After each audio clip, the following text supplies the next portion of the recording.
One of my favorite tips for mastering a hip hinge or a deadlift is to keep these hip flexors nice and relaxed. This is to ensure we're not actually pulling ourselves down, but instead we're able to actually lengthen the backside of the hips. So if you feel for these bony hip bones on the front of the hips, sense and feel kind of the muscles right underneath that bony point, your hip flexor muscles. So sometimes when we go into a hinge, it's almost like we're bringing our thigh towards our knees and folding over, which is essentially kind of like flexing at the hip. You might feel like your hip flexors feel really tight all the time, maybe if we're spending more time in that more anterior tilt extended position.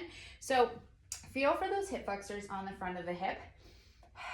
Get yourself a little bit more in that stacked position, thinking about ribs over pelvis. And as we sit back into our hinge, I'm gonna think about almost guiding my femurs back.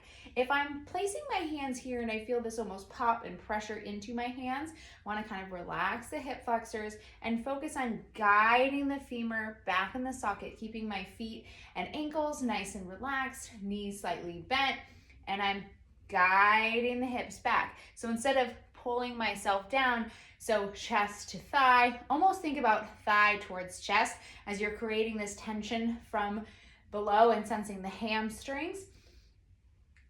Pushing the femur back in the socket, watching that you're not falling back on your heels. So keeping that weight in the midfoot and pushing back, keeping the hip flexors nice and soft and squishy, and allowing that hip to lengthen on the backside.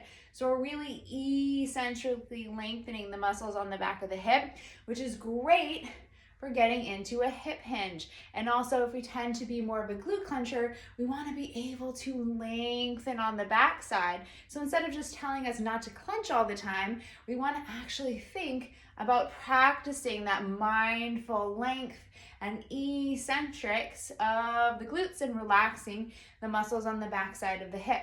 So tune into your hip flexors, keeping them nice and soft and squishy, so to speak, and kind of mindfully allowing the femurs to go back. So instead of pulling ourselves down, we are pushing our hips back, keeping that length in the hips instead of flexing more at the hip.